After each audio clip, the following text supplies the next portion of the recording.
Hola, ¿qué tal? Bienvenidos a Mi Bendito Coaching. Los saluda Orlando de León. Hoy día vamos a tratar dos temas sumamente delicados, que es la depresión y también la ansiedad. Lo primero es hacer algunas diferencias.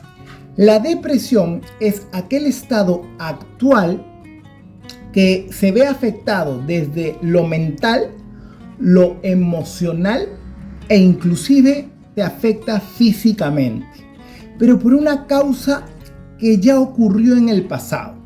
Ejemplo, la muerte de un familiar, la separación de una pareja, un accidente, entre otros. La ansiedad más bien es ese estado actual que te ha afectado mental, emocional e inclusive físicamente, pero por algo que no ha ocurrido y ni siquiera sabes si va a ocurrir, porque es por el futuro y ni siquiera es por un futuro cualquiera, sino por un futuro que tú estás creando y que es el peor escenario, un futuro catastrófico, ¿correcto? Entonces, por lo general, uno conlleva al otro, sí.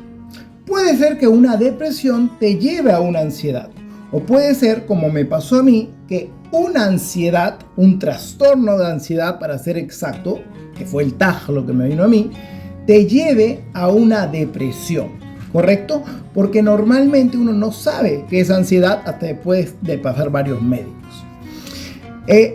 Orlando, ¿ya hay soluciones para sanar esta depresión, esta ansiedad? Hay y varias, pero yo te voy a hablar de una que es un poco la que a mí me compete, que es la herramienta de la programación neurolingüística, o llamada también PNL. Esta herramienta, entre otras cosas, es terapéutica y trabaja mucho con la percepción. ¿Cómo así, Orlando? La realidad externa, que es lo que nosotros vemos, es única para todos, pero cada persona la percibe de manera diferente. ¿Por qué? Porque yo percibo mi realidad de la siguiente manera: por mis 5 sentidos, que le vamos a llamar modalidades, y los elementos de esos 5 sentidos, vamos a llamarle submodalidades. Ejemplo, el sentido de la vista, veo, digamos, un perro, y las submodalidades será pues el color del perro, el tamaño del perro, la distancia del perro, el volumen del perro, ¿correcto? Esa es una. 2, también es lo que yo interprete de la información de la realidad externa. Y esa interpretación va a tener que ver con lo que es mi experiencia, mis vivencias, lo que aprendí de niño, no sé, a través de mis padres, de mis profesores, de la sociedad, etc. Y que quedaron anclados en el subconsciente. Entonces, esa percepción que se interpreta cada uno de manera diferente genera un mapa mental. El mapa mental de Orlando será probablemente diferente al mapa mental de Juancito. Pero el mapa mental, ¿de quién es? Del territorio. ¿Qué territorio, Orlando? El territorio es la realidad externa, esa realidad que es única. Es decir, la realidad no cambia, lo que cambia es cómo percibes tú esa realidad y cómo creas tú tu mapa mental. Ahora, en base a ese mapa mental, nosotros generamos pensamientos. Puedes generar un pensamiento positivo, lo cual te lleva a generar una emoción positiva, lo cual te lleva a actuar de manera positiva. Pero yéndonos un poquito a la ansiedad o depresión, en estos casos tú generas un pensamiento que se llama distorsionado.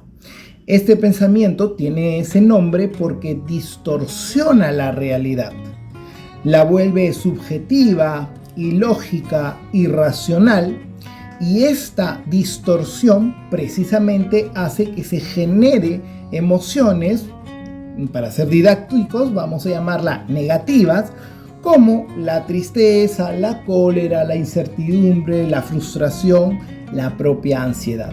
Pero escalas muy altas. Son tan altas que te vienen estos síntomas físicos.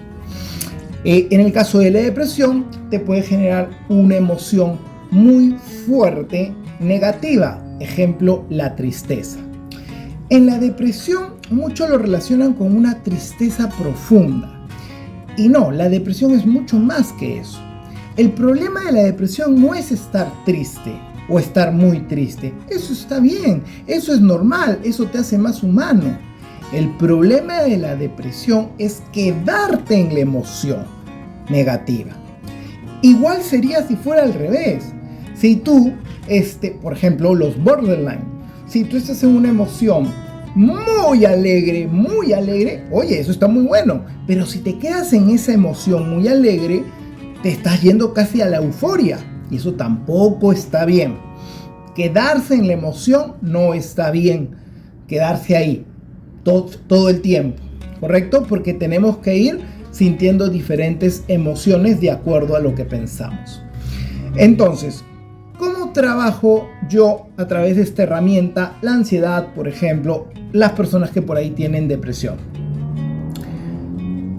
Intentamos cambiar el origen, que es la percepción, reestructurando, por ejemplo, los pensamientos distorsionados. Para ello tienes que entender qué son los pensamientos distorsionados, y por lo general estos pensamientos son entre 3 y 14, pero son 8 los más recurrentes. Te diré uno de esos 8, por ejemplo, el catastrófico. El catastrófico es muy común, seguramente te vas a dar cuenta cuando te lo diga. El catastrófico es aquel pensamiento en el cual siempre estás pendiente del futuro, pero en el peor escenario. Y estás con la famosa palabra ¿y si me botan? ¿Y si me quedo sin dinero? ¿Y si me dejan? ¿Y si se muere? ¿Y si contagia a mi familia? Etc. Y si. Pero tu mente es tan fuerte, lo vives tanto, que pareciera que fuera tu presente. Y es por eso que sientes esas emociones negativas. Entonces, lo que hay que hacer es identificar primero ese pensamiento, que es lo primero que hacemos, para detener esa recurrencia y esa manera automática como se disparan los pensamientos. Y luego se reestructuran los pensamientos distorsionados a través de un pensamiento alternativo. Orlando, ¿y este pensamiento alternativo cómo debe ser? ¿Cualquiera? No. No basta con que sea cualquiera o que sea muy positivo. No. El pensamiento alternativo, tu subconsciente lo tiene que creer. Para que sea creíble, tiene que ser realista, racional, objetivo y lógico. Si cumple esas características, lo vas a poder reestructurar correctamente. Por ejemplo, el catastrófico lo reestructuras quedándote en el presente y no yéndote al futuro. Y si te vas al futuro, le quitas la catástrofe, ¿no?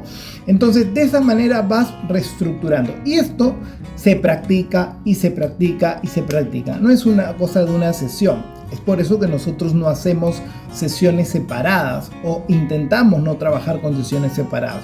Sí las hacemos, pero no es nuestro fuerte. Nuestro fuerte son programas de acompañamiento, donde no solamente hacemos sesiones individuales, donde en cada sesión te aplicamos la herramienta y te la enseñamos, sino que te dejamos tareas y te hacemos un acompañamiento para revisar esa tarea, para hacerte feedback de la tarea, para poder reforzarla. Por ahí podemos dejarte otra tarea, hacemos dinámicas para que aprendas una nueva herramienta y estás en el día a día aprendiendo.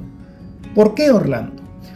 Porque la idea, por ejemplo, nuestro programa más grande es el de 12 sesiones. Nuestra idea es que no dependas más que de ti.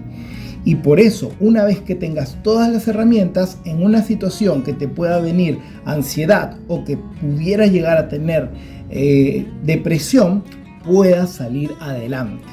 ¿Correcto? Esa es la idea, poder utilizar esas herramientas. En el caso tanto de la depresión o de la ansiedad, hay también algunos conectores que te van a servir. Por ejemplo, en la depresión, el diálogo interno que uno tiene es muy agresivo. y se aparece un conector que es el famoso ¿por qué? ¿Por qué me pasó a mí? ¿Por qué justo ahora? ¿Por qué en este momento? ¿Por qué no estuve ese día? Cosas así. ¿Y qué va a suceder? Que la persona que sufre depresión, ese por qué va a llevarlo a la causa, pero a la causa negativa. Y va a llegar a sentir más bien mayor culpa. Entonces ahí se tiene que cambiar ese por qué por un para qué. Porque el para qué te va a llevar a un propósito y te va a cambiar la perspectiva. En vez de decir, ¿por qué me pasó esto? ¿Para qué me pasó esto? ¿Por qué pasó en este momento? ¿Para qué pasó justo en este momento? ¿Tendré que aprender algo? ¿La vida me está diciendo algo? Entonces ya es como un propósito de vida y tu perspectiva cambia. Y en el caso de la ansiedad están los famosos pero, que anulan al antecesor y más bien se quedan con el posterior. ¿Qué quiero decir? El ansioso a veces dice, Orlando, tú eres una persona muy inteligente, pero eres tardón.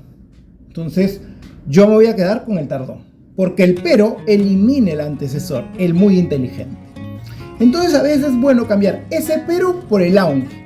Orlando, eres muy inteligente, aunque a veces eres tardón. Entonces me quedaré con ambos, la fortaleza y esto que es el tardón ya no lo voy a ver como debilidad, sino como una oportunidad de mejora. Y mi diálogo interno, en vez de que sea agresivo, será empático, porque eso es lo que se busca, que tú seas empático contigo mismo.